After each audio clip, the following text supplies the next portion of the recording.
Siguro, kaya yung mga magulang natin, ayaw tayong malingat sa paningin nila noon.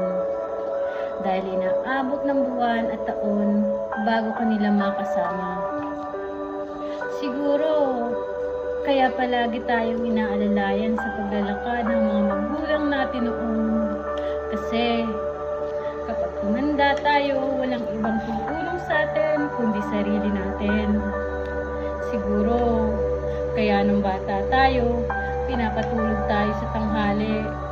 Kasi, kapag tumanda na tayo, mamamalimos na tayo ng tulog at pahinga.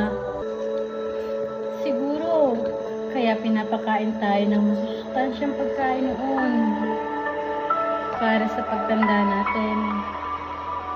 Mas malakas nating haharapin ang pagsubok sa buhay. Siguro kaya pinapakain tayo ng mga matatamis kasi para may lakas tayo ng loob na harapin ang pait ng buhay. Siguro kaya sabay-sabay tayong kumakain noon kasi mag-isa ka nilang kakain ngayon.